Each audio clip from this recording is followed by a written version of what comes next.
All right, everyone, we want to welcome you back to part two of our interview with Jon Ogden, author of When Mormons Doubt, A Way to Save Relationships and Seek a Quality of Life. It's August 22nd, 2017.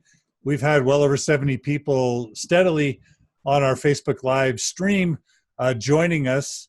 We want to thank everyone who's submitted their questions and comments so far.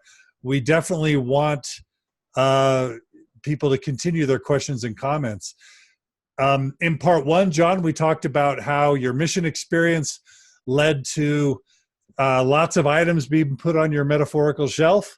Then you were able to emerge from your mission with your faith relatively intact, went to BYU, got a bachelor's and a master's, and then started, after your sister left the church and your friend, you started having your own faith crisis, read Rough Stone Rolling and other Mormon Think and other sorts of things, and eventually went through a crisis yourself, got married, had kids, specifically struggled with the narrative, the LDS Church's narrative not being sustainable, which is your words. It's also Richard Bushman's words. He's a stake patriarch, the foremost scholar on Joseph Smith. And he has been on record as saying that the church's narrative is not sustainable. We all know that's true. And so what you did is you decided for now to stay in the church. You still attend church. You still take your kids to church. You supplement with Thomas McConkie's The Lower Lights Sangha, which we talked about last time. And you're willing to follow goodness wherever it is. You're hoping that the church, the LDS Church, will become better. There are signs that it's becoming better. There are signs that it's backtracking. But you've also said in your last interview that if the church doesn't get better and you find a better path, you'll follow it. How's that as a summary of the last hour? Very well said. All right. So now what we want to do is dive into the book, When Mormons Doubt. We're going to spend about an hour talking about the book. So where do you want to start with your major premises of the book? And we also want to give a shout out to Kimberly Anderson, who just joined us. Kim, we can't do a Mormon Stories live interview without you joining us. So welcome, Kimberly Anderson.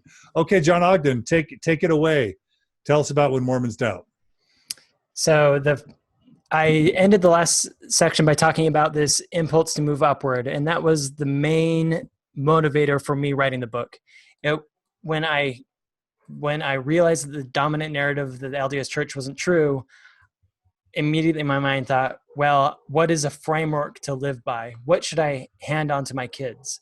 And the book gets into a framework that comes from ancient philosophy and has been passed down through philosophers like Immanuel Kant. Bertrand Russell talked about it. Albert Einstein talked about it, and the framework centers on truth, beauty, and goodness. And it might seem at first glance that these are just three nice words, three fluffy words: truth, beauty, and goodness. But they actually kind of encompass the basic elements of what I would consider a quality life. And one way to think about it is Stephen Covey, in his book, The 7 Habits of Highly Effective People, talks about intellectual exercise, spiritual exercise, and social exercise. He also talks about physical exercise, which I don't include in the book, but that's a great thing as well. So intellectual exercise leads us closer to truth. Spiritual exercise leads us closer to beauty, and social exercise leads us closer to goodness. And so these three things kind of are the very basic building blocks of what makes up a quality life. So the idea here is that if we can strip away the specifics and kind of get back to essence, maybe we can find a common ground for believers and non-believers.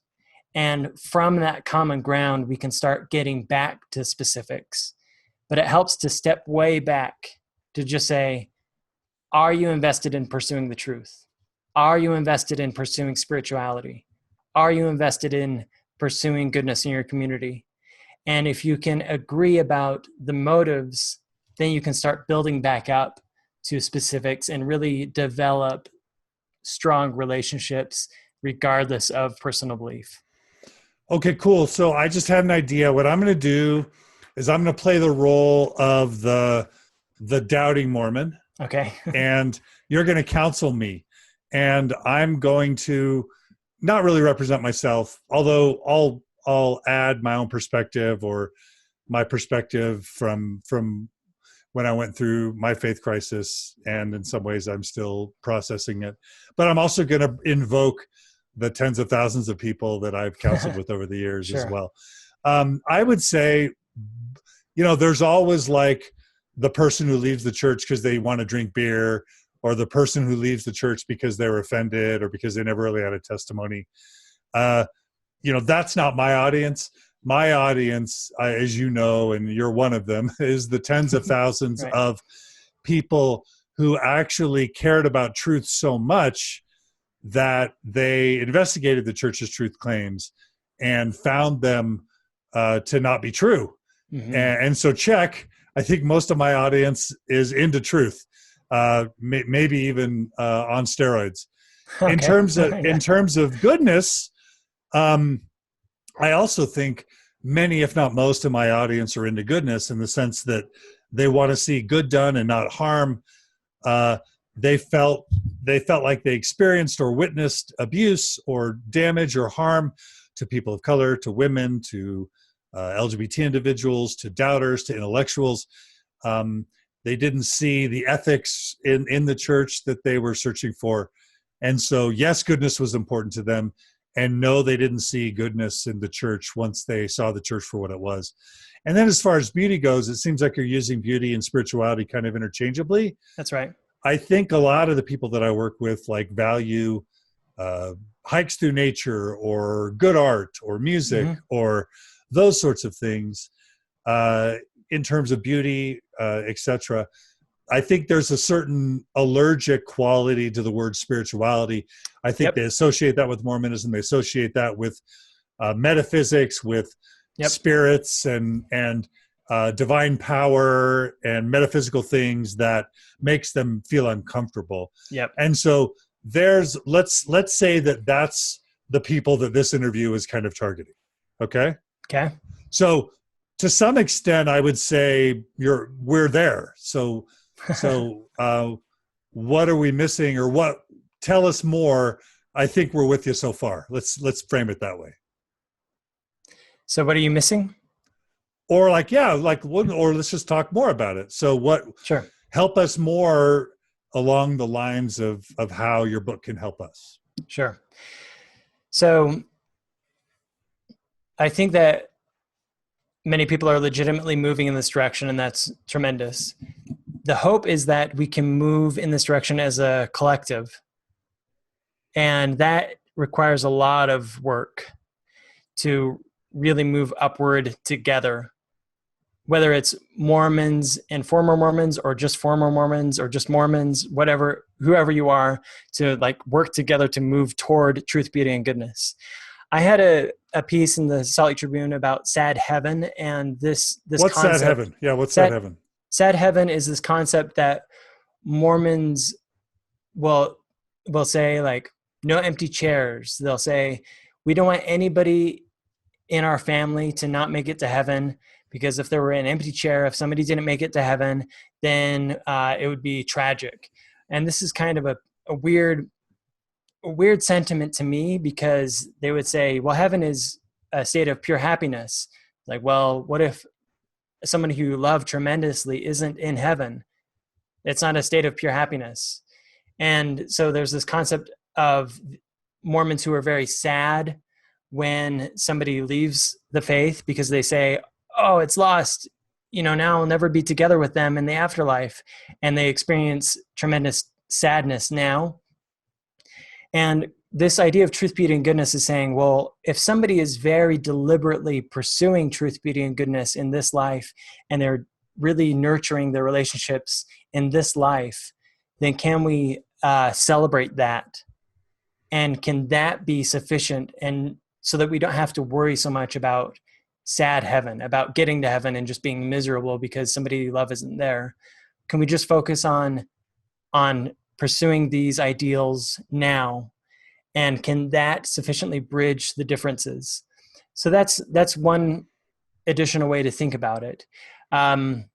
Katie writes, "Sad heaven was an eye opener. I'm so happy I no longer believe in that kind of heaven." So you've got that's good. You got at least one. You've got at least two supporters there. Okay, so let me just restate what I hear so far is that this book. It sounds like what you're saying is let's all get on the same page, whether you're a non-Mormon, an ex-Mormon, a believing Mormon, Orthodox or not. This book is sort of naming what you think the essence is, kind of what the goals should be.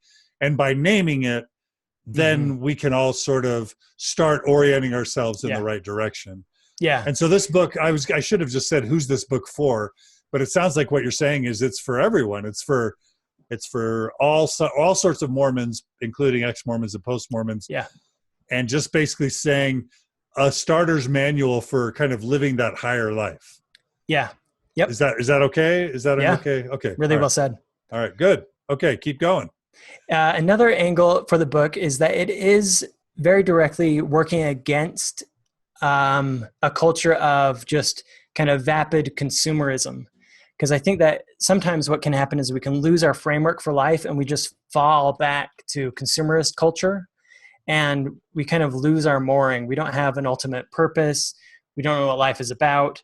And so we kind of default to consumerist culture. I should just say I've felt that temptation in my life just to kind of veg out. And so the framework of truth, beauty, and goodness is pretty directly working against that as well, saying, hey, we might not know all the answers of the universe, but we know that as we pursue these ideals, we're moving closer to something. And we're moving truth, beauty, and goodness. They're called the transcendentals in philosophy because they transcend all else. They're worth pursuing in and of themselves. It's worth pursuing truth for truth's sake. It's worth pursuing beauty for beauty's sake. It's worth pursuing goodness for goodness' sake. And so this, again, is getting at the essence. It's a way to frame your life that is moving very directly against the default culture. Yeah, two quick thoughts come to mind. One is that it's sort of bold to start with such basic and some would say obvious sort of assertions. Right. but you acknowledge that both in these comments and in the book, because obviously who doesn't want truth, beauty, and goodness? But at the same time, I'm a firm believer in knowing what your values are, because if you don't have values, you don't have motivation and you don't have direction. And it just sounds like you're laying out three core values that everyone needs to get on the same page about. So that's my first reaction. Second reaction is it sounds like you're basically giving a loving kick in the booty to post-Mormons to say, hey guys, it's not like just leaving the church and throwing off religion beliefs leads to joy and well-being. Don't forget that life has potentially a higher purpose. And maybe you've seen too many, and you referred to this last episode, maybe you've seen a bit too much pain and sadness or lower level living in post-Mormonism. Are you even comfortable embracing that, or am I putting words in your mouth? I am. I'm glad that you said that, because that is definitely a motivator for the book as well. I've seen people who I admire tremendously in that community. So I should bookmark that. Absolutely. That I look in awe of the way that they're living their lives. I've also seen people who just rush really quickly into an antagonism toward Mormonism, and their framework seems to be implicitly that they're going to live the opposite of Mormonism. Whatever Mormonism says, they're going to do the inverse. Kind of, in my opinion, unthinkingly. I've seen a few instances of that. And so truth, beauty, and goodness is also, as you eloquently put it, like reacting against that impulse and saying, hey, let's be very deliberate in the values that we're pursuing so that we can have upward movement. And we're just at the beginning, but I know so many post-Mormons that are like, I'm fine. You don't need to worry about me. Sure.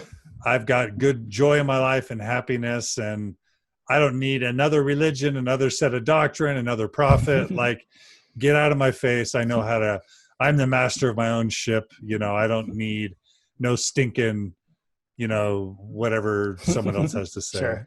How do you get someone interested in this conversation if maybe they're got some trauma from their religion experiences and they're just not in the mood to hear anything else from anybody?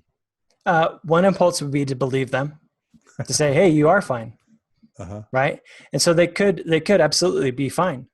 Though I think that by talking about these things, every time that I talk about truth, beauty, and goodness, I recognize how I'm falling short in my life. So like you said, they're obvious. It's a very obvious framework, but I need constant reminding, like just the notion that I need to pursue spirituality or peak experience or whatever you want to call spirituality. I need to deliberately pursue that. Wakes me up and says, hey, Jon, you need to be more deliberate in your life, not just live passively. And so that's where I find the value, is just in the reminder over and over again of living a deliberate life. So they might be fine. It might also help them to be reminded of these values. Okay. All right. Good. So let's dive in. So take us to the next level of the book. So I would perhaps start by talking about these as attitudes. And the attitude that leads to truth is the attitude that you could be completely wrong. And if you have that attitude and you really hold on to that attitude, then you're more likely to get closer to truth. And that's a difficult thing to do because it means that you pretty much admit that you're stupid in many ways. And the ego resists that. The ego doesn't want to say, like, I don't know things, right? And so we dig in our heels and we don't move toward truth in that way.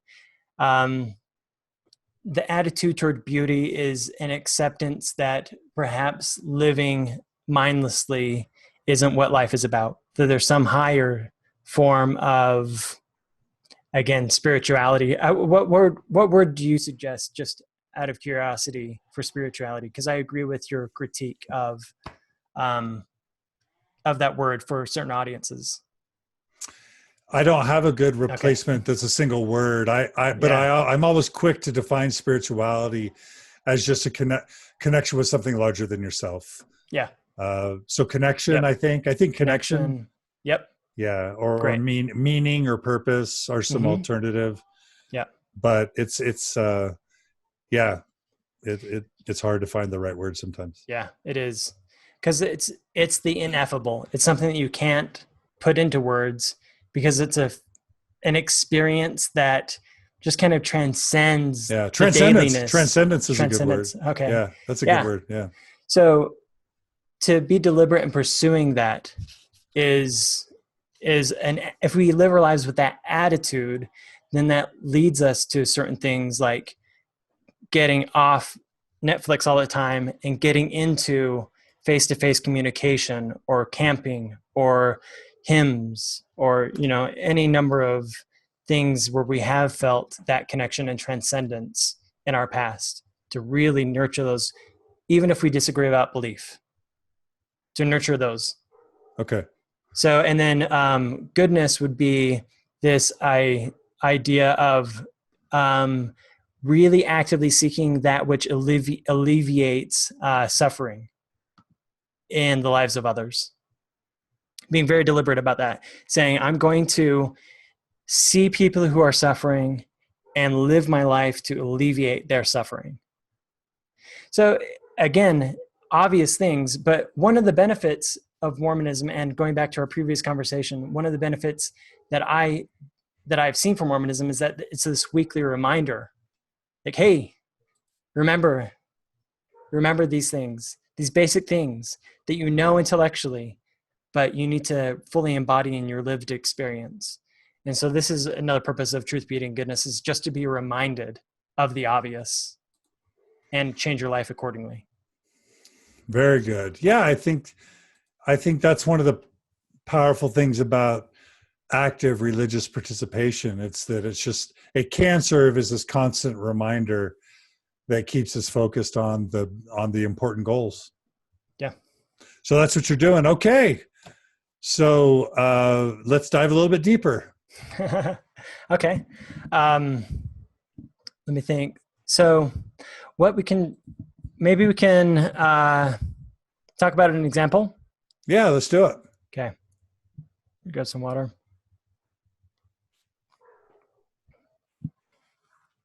So let's say, for instance, that let's say that there's a couple and the husband stumbles on to things about the truth claims. They are just preparing for a lesson one Sunday and they start reading about Joseph Smith's papyri, the Book of Abraham. They read about Joseph Smith's multiple wives and they start going down that rabbit hole.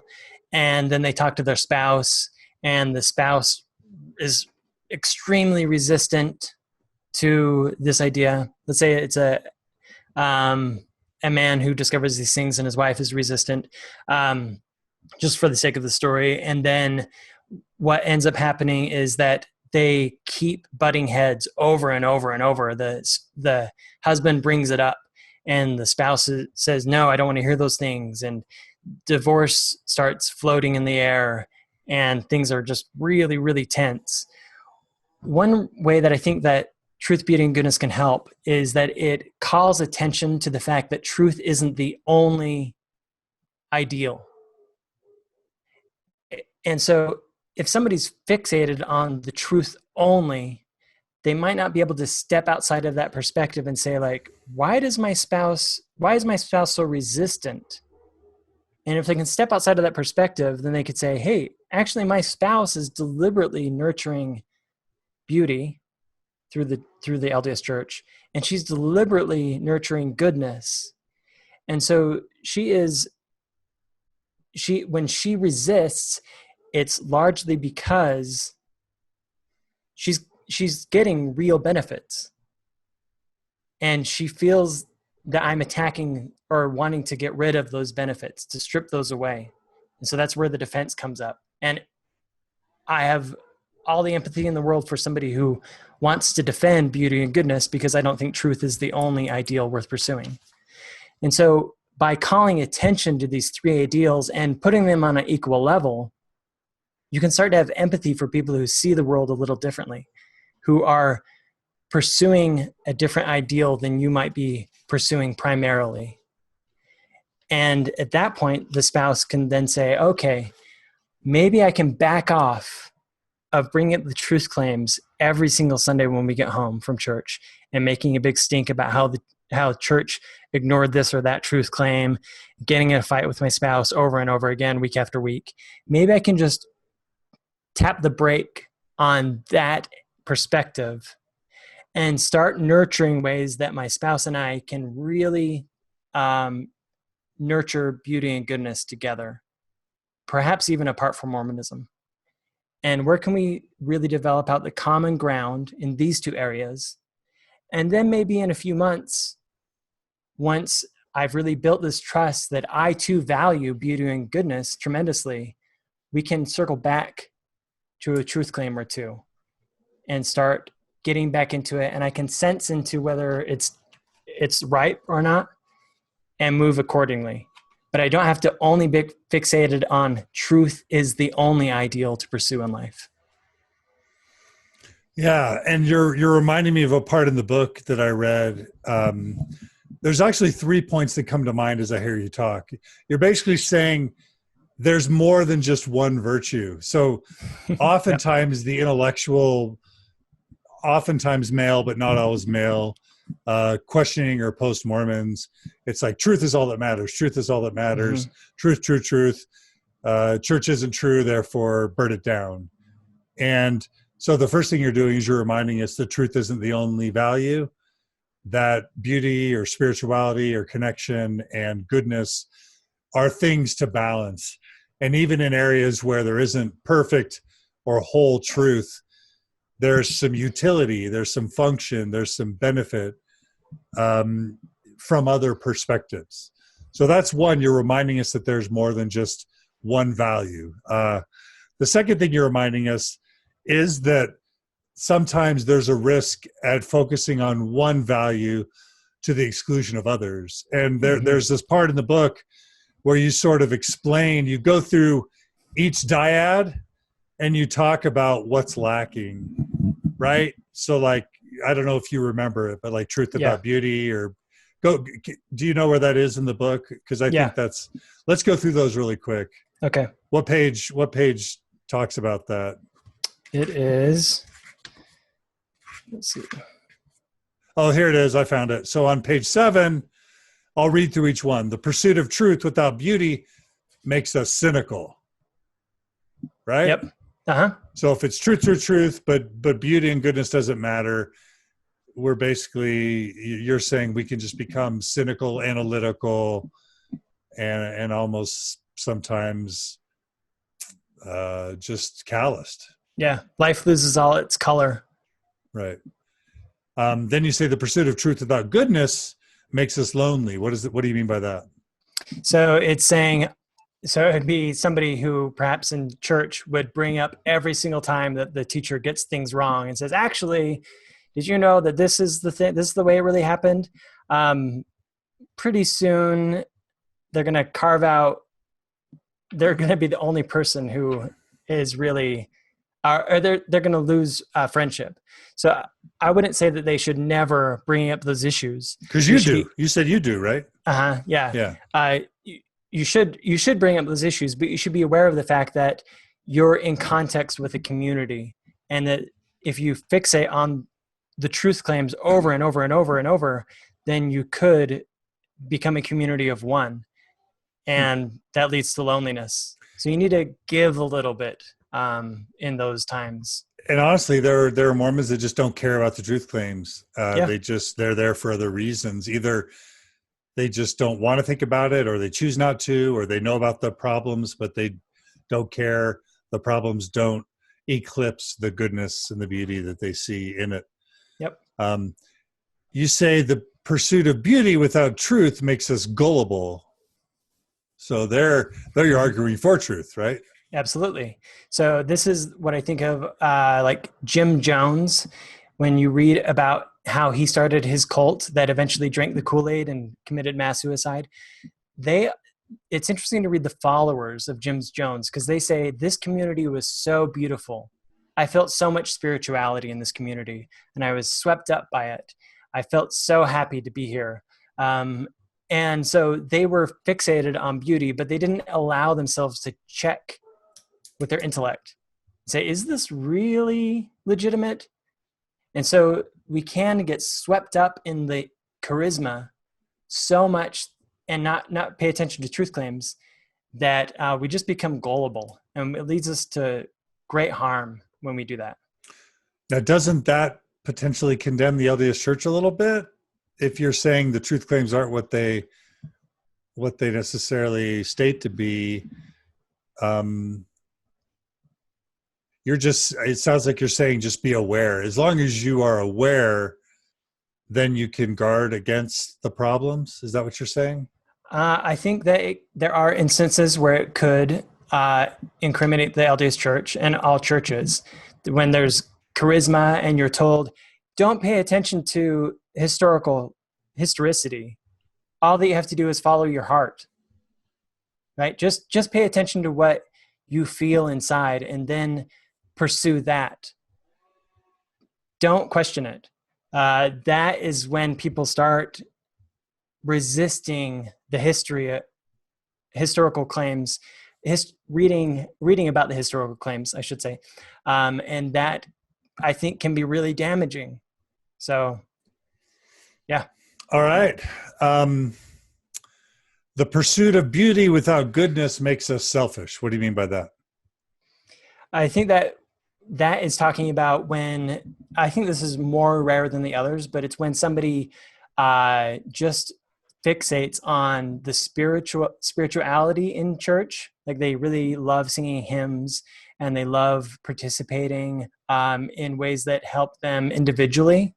But when it comes down to the pragmatic aspects of Mormonism, like here's a volunteer list to help this person in the ward rake their yard, they step out. They're like, no, I'm not going to do that.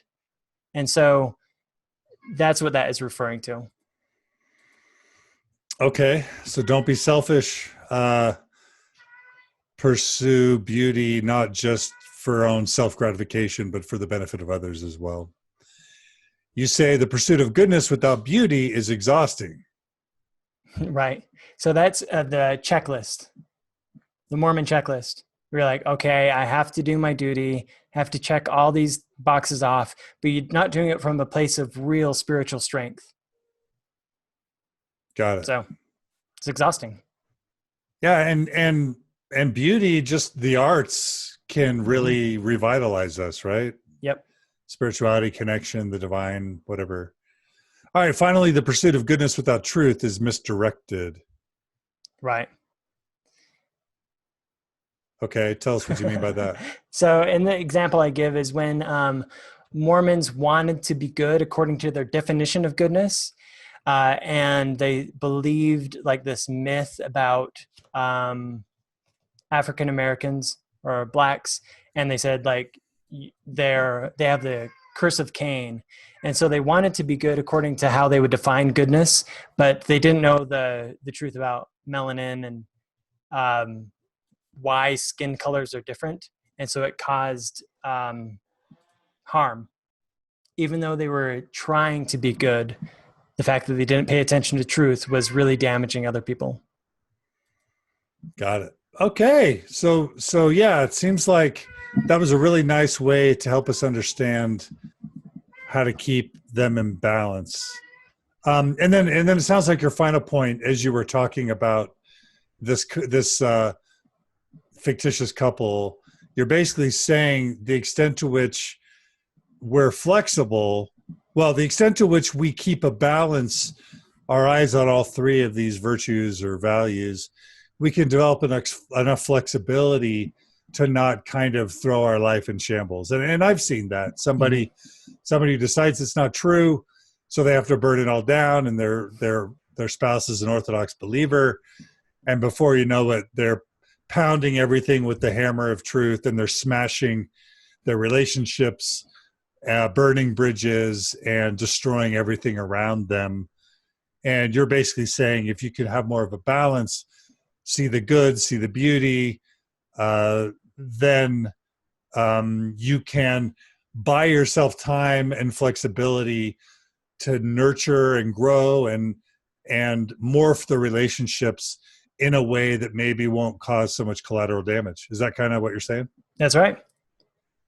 All right, that's good. So take us to the next level, Jon Ogden. So a number of other things that I think are important about the book are like the idea that beauty isn't truth. And so in many religions across the world, there is this argument that if you've had a spiritual experience, then it's proof that your church is true, that your church is the true church. And by separating beauty from truth in this instance, you can say, hey, not necessarily.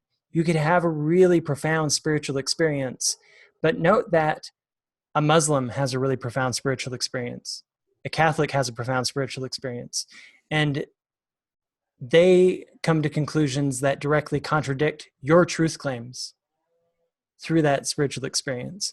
And so by separating beauty from truth, we can say, hey, there's actually a line here where you can have a really profound transcendent experience, and you might misinterpret it to match your prior view as evidence of your prior view.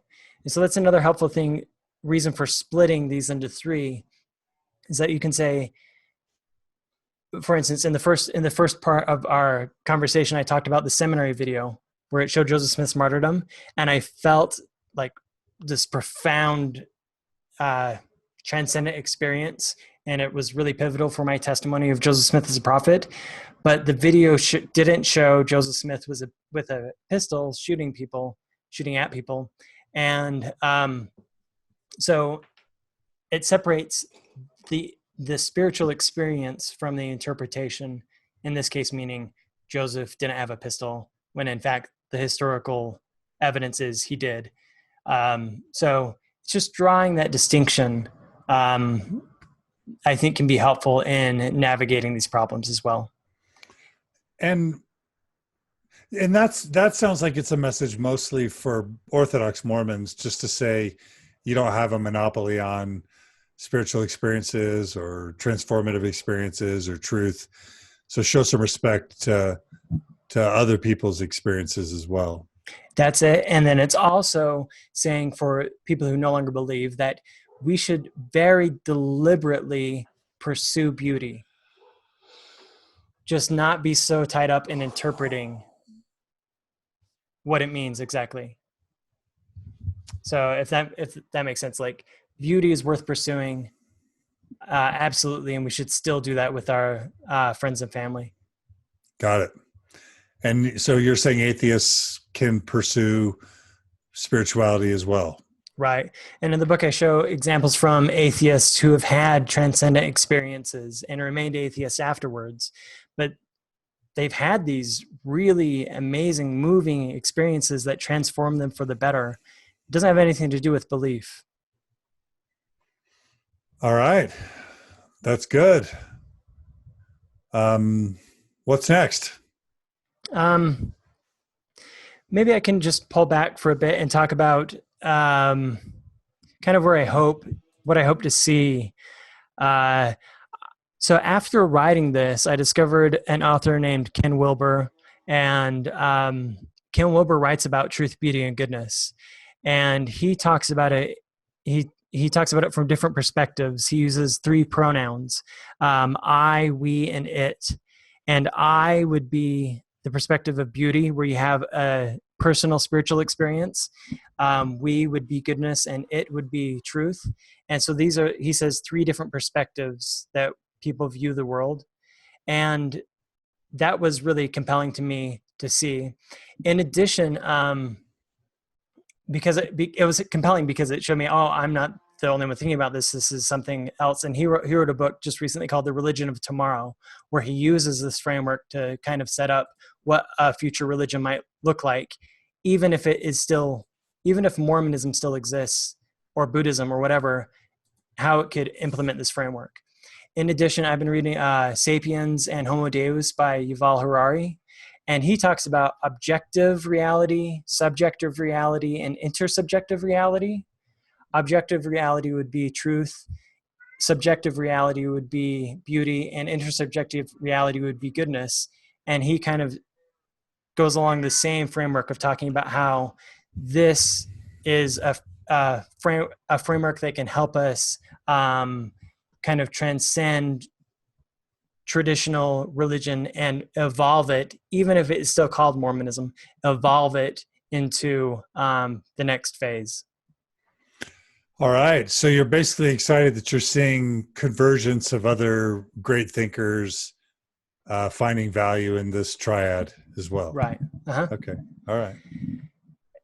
And then maybe just to talk about the myth, because I know that you've read Yuval Harari's Sapiens recently. And I'm really compelled by this idea of myth.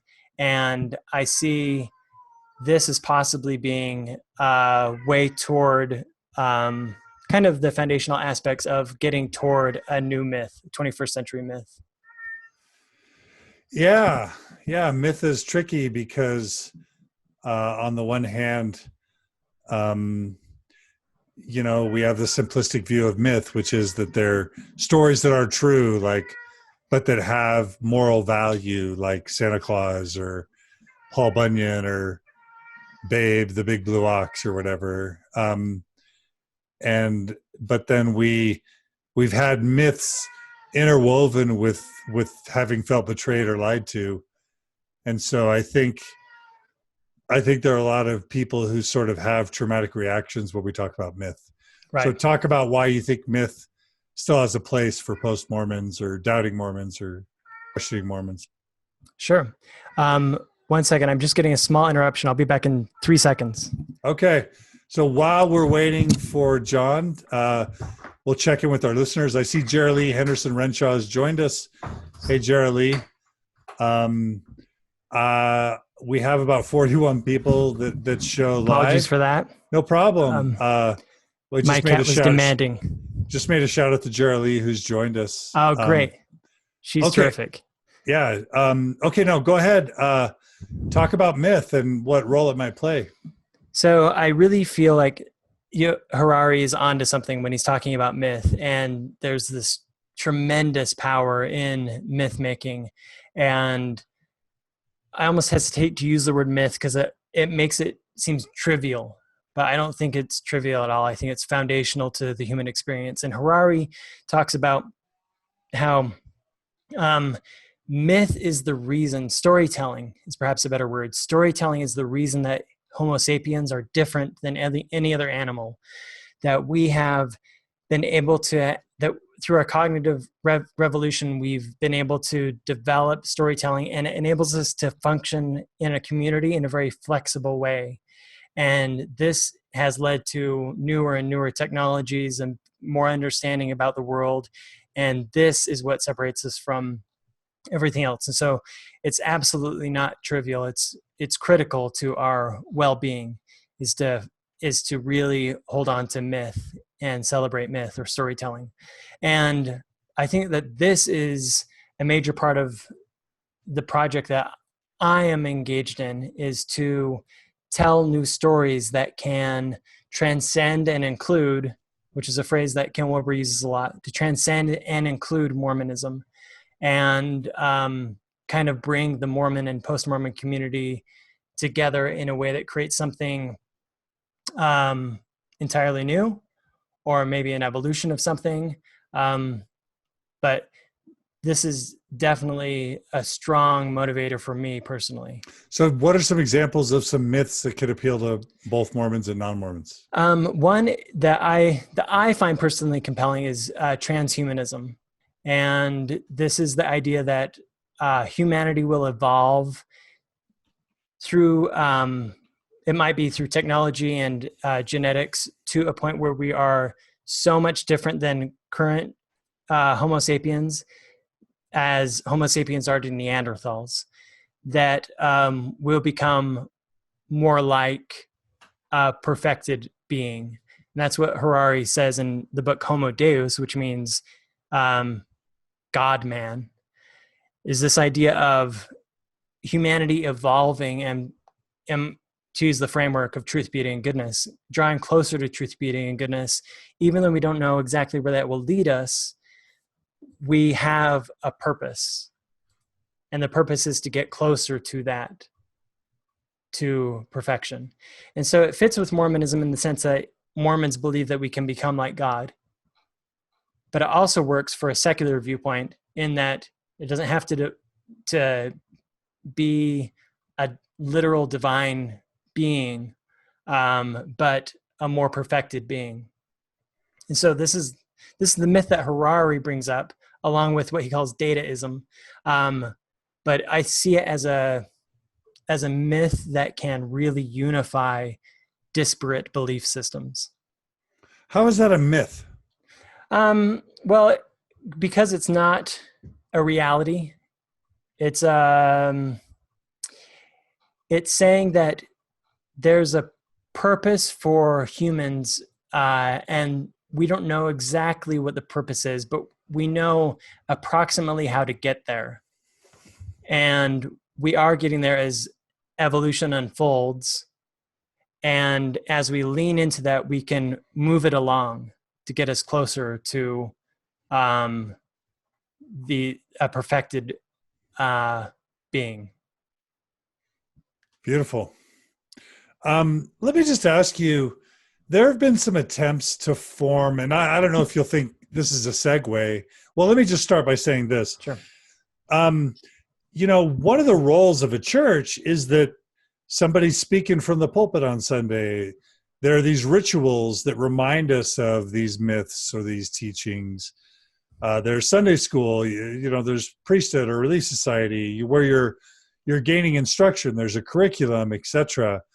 And that's, I often think about how powerful it would have been if all that time in seminary, all that time in Sunday school, all that time in priesthood, all those education courses at BYU, all that time I was meditating, taking the sacrament, if I had actually been learning and absorbing things that were useful in the sense of helpful to becoming a better person, not just not smoking and drinking.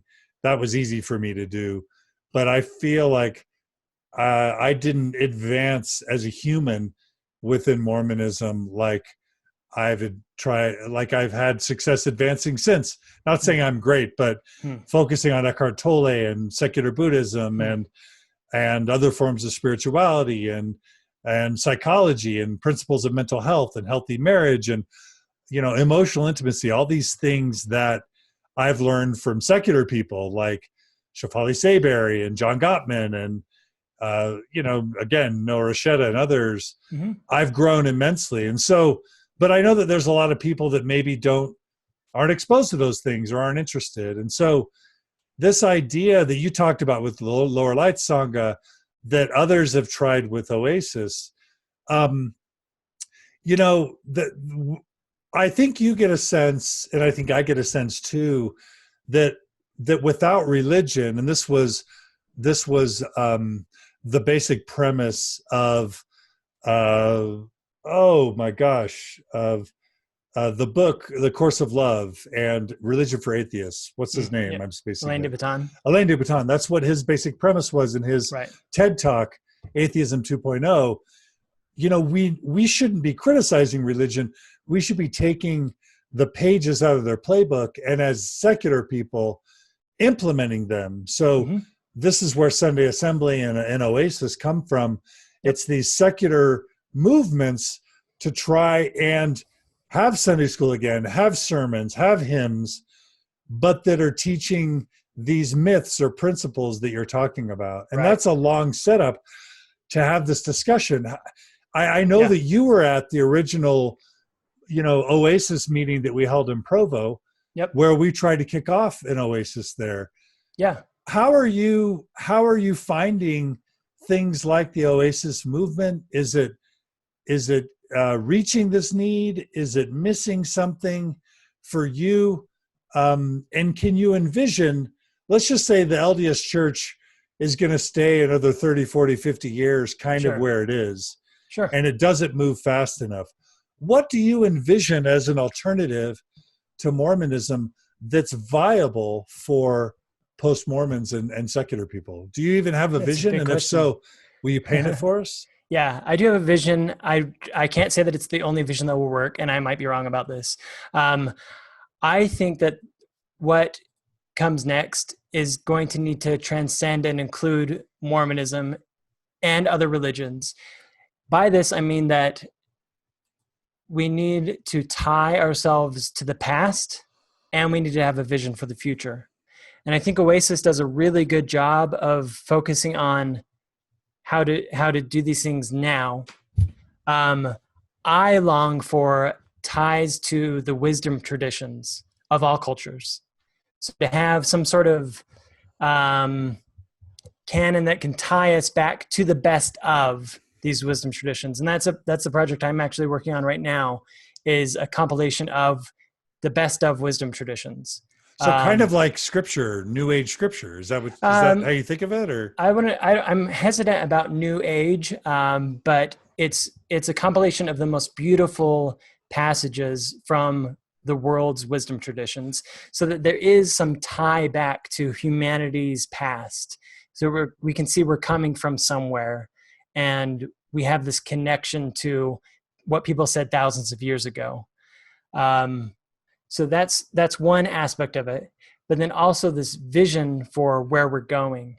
And the vision for where we're going, one vision that I like is this concept of transhumanism, or call it spiritual evolution, or call it what you will, but this very deliberate sense that we're moving toward something, and we have a ultimate purpose. So like this grandness, if that makes sense.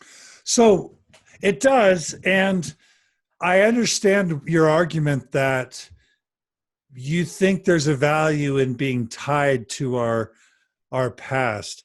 This reminds me of something I learned in my American Heritage class at BYU.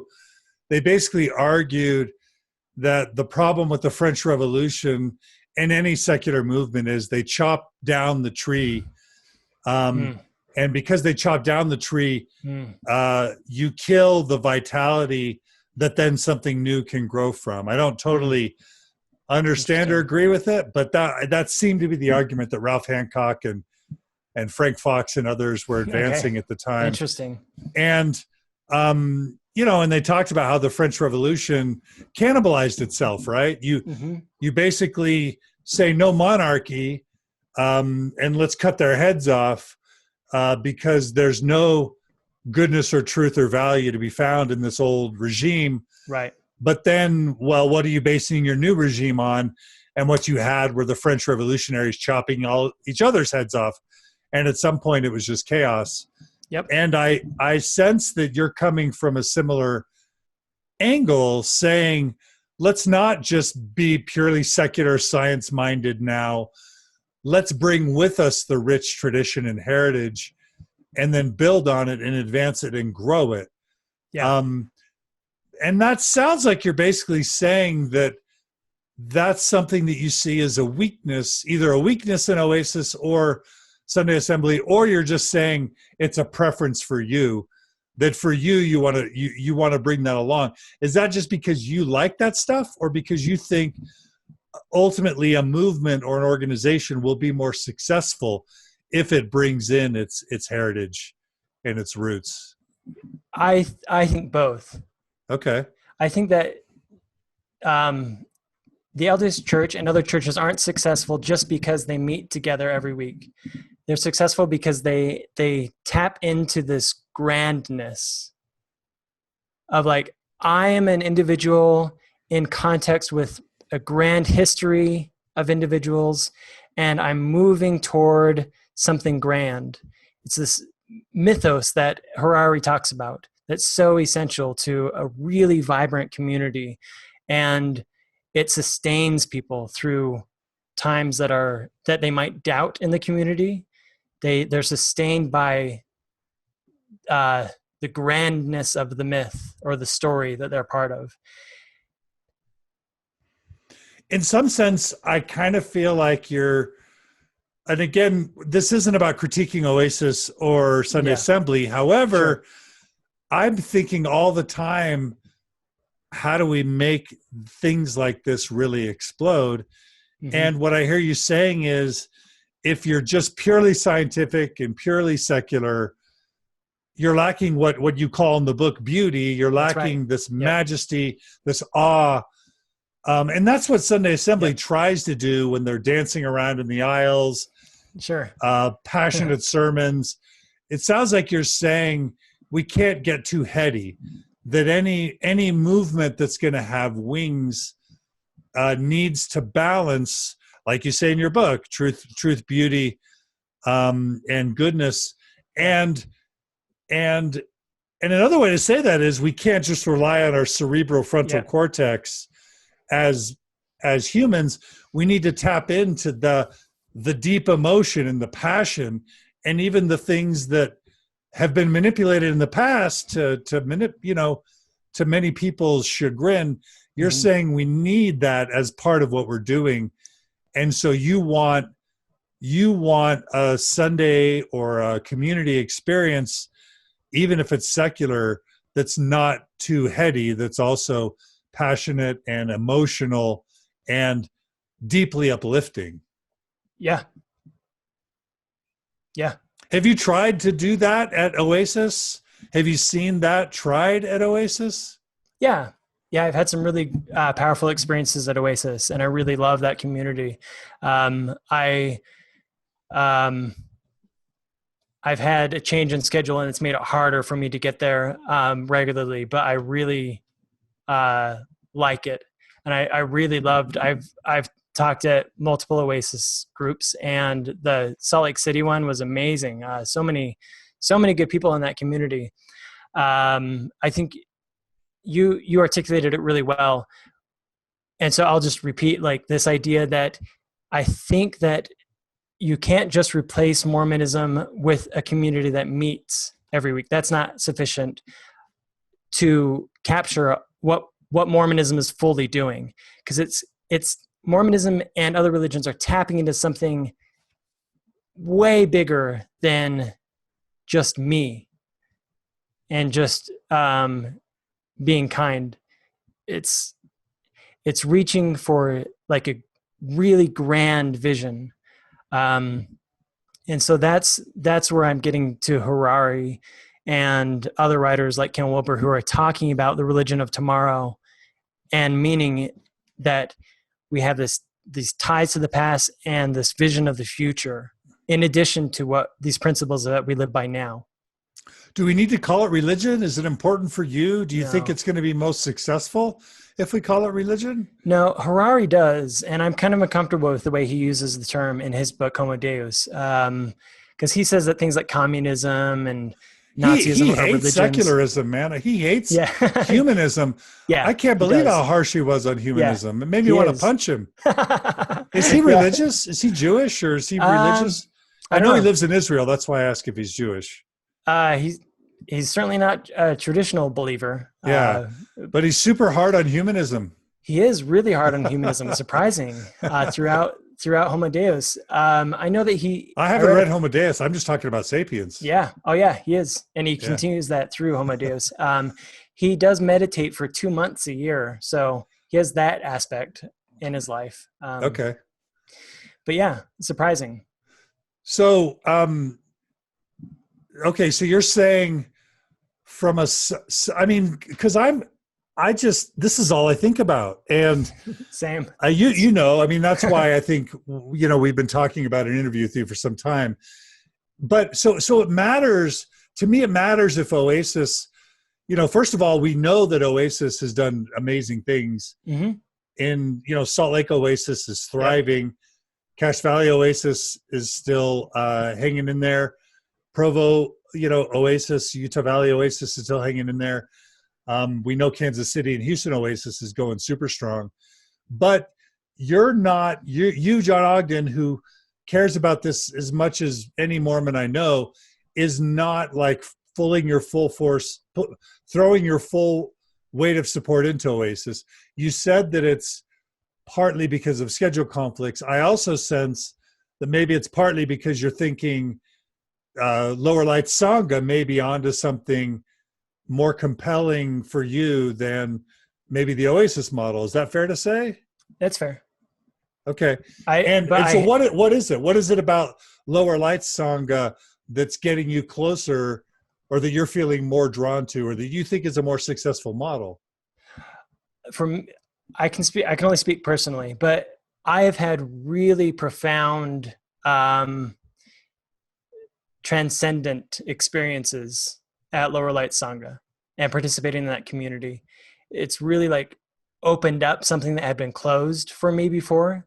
Kind of right after my faith crisis, my spiritual life just kind of went boom, because I didn't know where to go. The things that brought me spirituality before just didn't work in the same way. And so Lower Lights is really starting with the essence of what it means to have a spiritual experience or a transcendent experience or a peak experience, and really tapping into that. And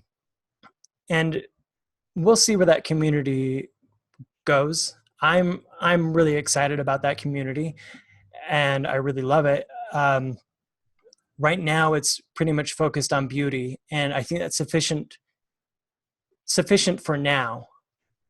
And we'll see how it grows into other avenues as it goes on.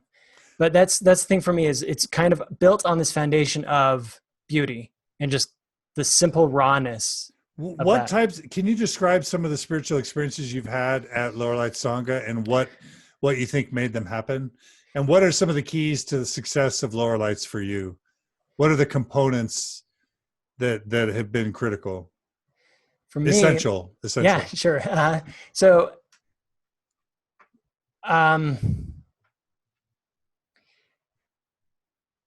Thomas knows what he's doing. He's been doing this for 20 years, and that can mean any number of things. But as I've gotten more involved in the community, I see like, oh, actually, he really knows how to lead a group in just to have a transcendent experience. He knows how to move with the group and lead us to, I'll say beauty for a simple word. One experience that comes to mind is that at the end of one of the meditations, well, he did this meditation that was about our failings or our shortcomings. And during the meditation, I just felt like so aware of how incompetent I am. And I was burdened down by that feeling. And at the end, he opened it up for a discussion and he asked people what they were feeling. And I didn't want to say anything. So it's basically like, I am a loser, And this other participant raised her hand and she was just so vulnerable there. And she said almost verbatim what I was feeling. And in that moment, I just had this real sense of connection to another human, I'll say soul, I guess. I could see that she and I were one. And I wasn't alone in my sense of being totally incompetent. I felt something much bigger than myself in this connection to all of humanity. And it was wonderful. So it sounds not to be reductionist, but it sounds like you're basically talking about emotional intimacy, that you've got human beings being vulnerable, talking about their weaknesses, having authentic conversations. And that's the critical element that I just heard you characterize. Is that fair to say? That is. Is it more than that? Not right now. Right now, Lower Lights is focused on those experiences. Okay. And so, just because I'm curious, talk us through like the schedule for an average meeting. What you show up, what happens?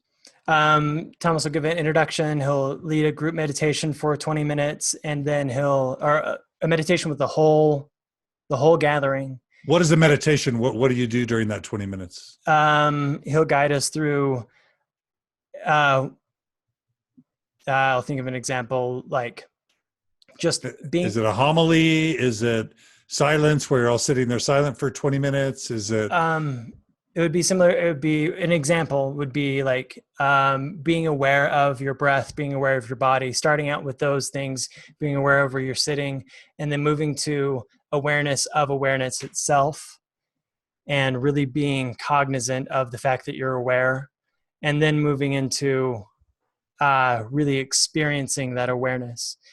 And it perhaps sounds trite when you reduce it to that, but it's really about the experience of being there and sensing into that.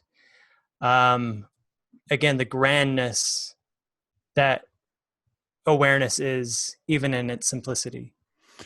And then, so what happens after that 20 minutes? Then he might talk about that experience and maybe share an anecdote, and then often break us into groups of 4 or 6 people and have us meditate in groups or work us through something akin to that, so that you meet people there and discuss things with people there and have I would say for me personally transformative experiences with those who come as well. So kind of breakout groups where people are sharing and again being vulnerable with each other. Mm-hmm. Yep. And that sort of thing. Yep, that's right. How does it end? Sometimes with tears, but often just happy tears, I guess. But not all the time. It can just be, that was nice. I feel more peaceful. Thomas will bring us back together and say what came up for the group. People will say things like peace or any number of things. That's just one example. It might change week to week, but that's an example of what might happen at Lower Lights. What if somebody were to sort of say, man, that sounds like he's being a guru. It sounds like he's setting himself up to be people's spiritual leader. We've seen this before. This is how cults start. This is how Joseph Smith probably started. Charismatic, handsome leader, gets a bunch of people to follow him, is able to manipulate them through emotional experiences. And then he starts taking their money, then sexual escapades. I kind of started out asking about this, but how do you keep from having those thoughts? Because a lot of people don't want to join Oasis or Sunday Assembly or anything, because they don't want to be a part of repeating the mistakes of the past. And of course, you're sincere about Thomas, but all the people that followed Joseph Smith literally, including the people that gave him their daughters and wives, they sincerely were moved by Joseph. So how do you make sure you're not going to end up getting fooled or betrayed or abused like so many in Thomas's position have done in the past? It's a good question. One of the answers is to bring that awareness into the group, to keep asking that question. Like, you use that question as a touch point, right? So the groups process this question together? Yeah, I've asked that question with the group, and it's something that the whole group is very cognizant of.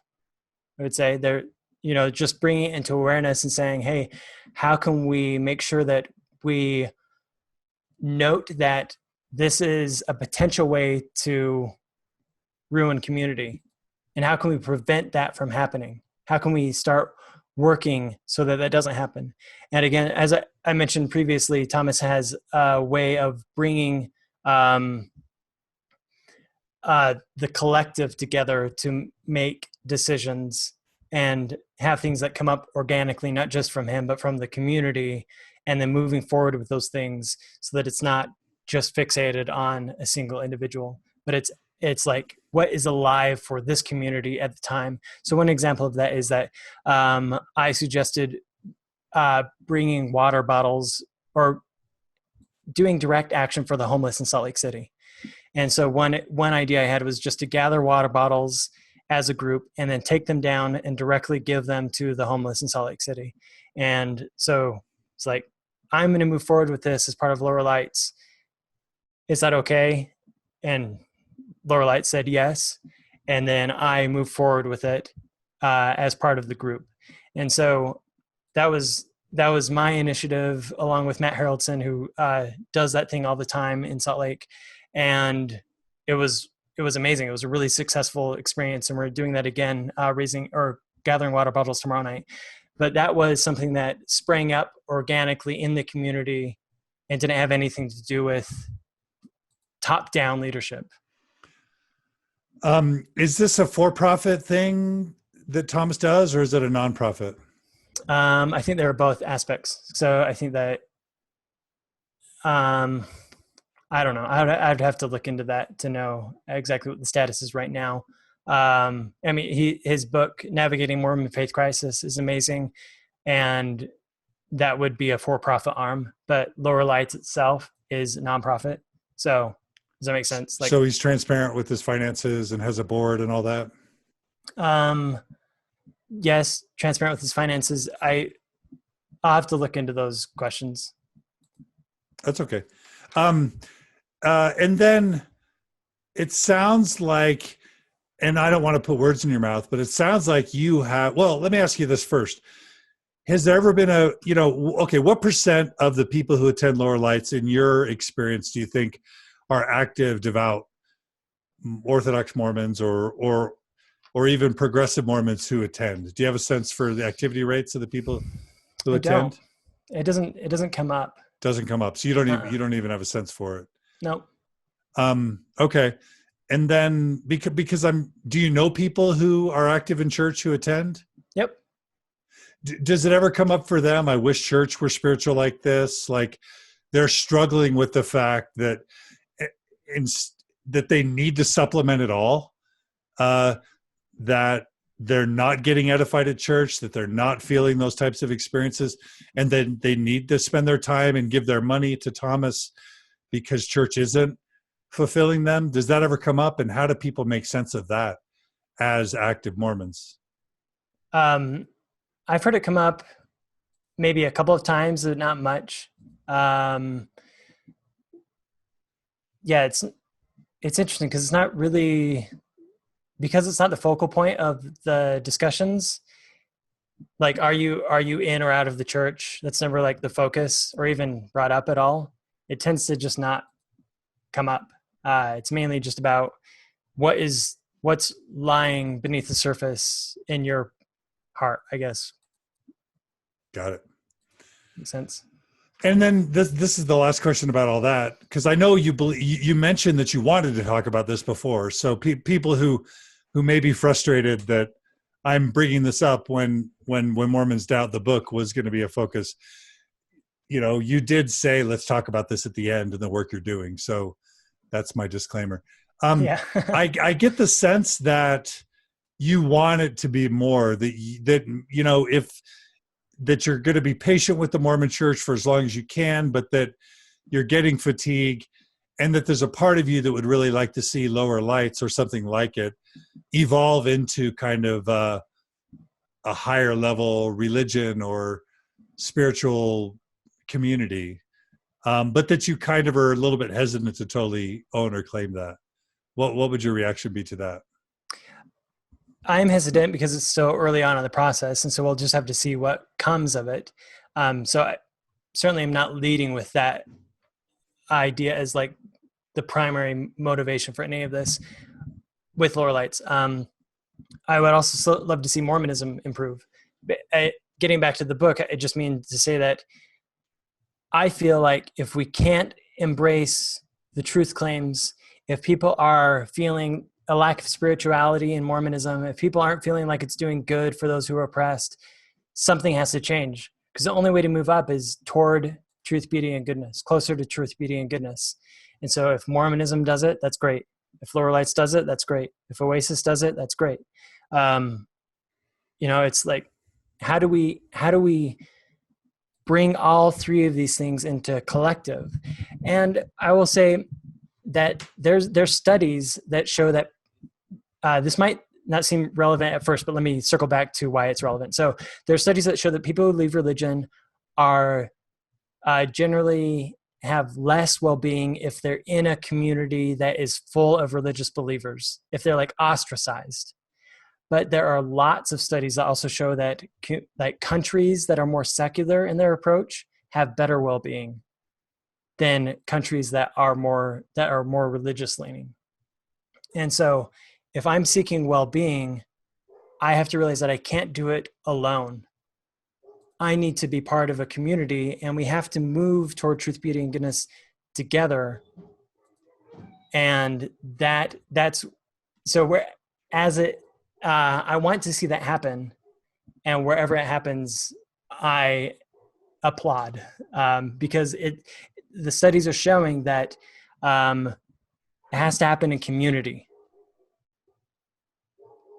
That makes sense. The community's the one thing, you know, if people have a psychological benefit from religious affiliation, it appears as though the active ingredient in that is the community, not necessarily the doctrine or the theology or any of that stuff, right? Not necessarily. It could be, but absolutely, it is community for sure. Yeah. Well, cool. Well, Jon Ogden, this has been fascinating. I think we've got about 2 hours, maybe 2 hours and 20 minutes. We've talked about a wide range of things.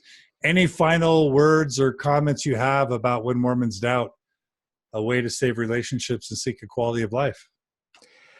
I will say that I hope that what the book does for people, and I've heard this from many people who've read it, I hope that it is a book that people can share with friends and family, no matter what their beliefs are. When I initially put it out, I thought that everybody would hate it because it applauds a lot about Mormonism, it praises a lot about Mormonism, and so I thought people who were post-Mormon would hate it, but it also calls Mormons to account for the truth claims. And so I thought many Mormons would hate it. But at least from what I've seen, it seems to have done a really good job of bridging the divide, which was the goal. But I'm constantly full of self-doubt, and so I was pleasantly surprised to see that it has bridged the divide for many people and really helped people see eye to eye, even if they don't agree. Ultimately, I'm concerned about moving toward truth, beauty, and goodness wherever it is. Doesn't matter if it's in Mormonism, I'll take it. If it's outside of Mormonism, I'll take it. I just want to move toward truth, beauty, and goodness. And I hope that the collective community, Mormon and post-Mormon here in Utah, can move in that direction, because I think that we will see a much healthier, broad community if we're deliberate about doing that. Beautiful. All right. Well, the book is When Mormons Doubt, A Way to Save Relationships and Seek a Quality of Life. The author is Jon Ogden. Jon, it's so nice of you to come on Mormon Stories. I'm glad we finally got you on. Yeah, thanks so much. All right. I want to thank all our people for tuning in. It looks like Facebook had some problems streaming towards the end. We may have lost the feed, but that's okay because we record this and we'll share it afterwards. I want to thank everyone who donates to Mormon Stories to make it possible. If you've benefited from this or other interviews, please go to mormonstories.org, click on the donate button. We would love your support. If you can't do that, or if you want to help us in other ways, please like Mormon Stories podcast page on Facebook. Please leave a positive review on the Mormon Stories podcast Facebook page. Please go to iTunes, log in, and give Mormon Stories podcast a positive review. And please tell your friends about us and support our workshops and retreats. If you are seeking support or you know someone who is, we just appreciate all who make this possible. Thanks to Amy Grubbs, Cody Layton, and the Open Stories Foundation Board, everyone who makes this possible. Don't forget to check out Thoughtful Faith podcast, Mormon Matters podcast, Mormon Mental Health podcast, and of course the Mormon Stories podcast community on Facebook, and the Thoughtful Faith Facebook group for those who are seeking to stay actively engaged in Mormonism. We sure appreciate everybody. Tune in again for another episode soon. Please send us your feedback at mormonstories@gmail.com. We'd love to get your feedback and to incorporate it into what we do. And again, Jon Ogden, you're awesome. Keep up the good work and don't be a stranger. All right. Thank you so much. All right. Thanks so much, Jon. Take care. You too. Bye now.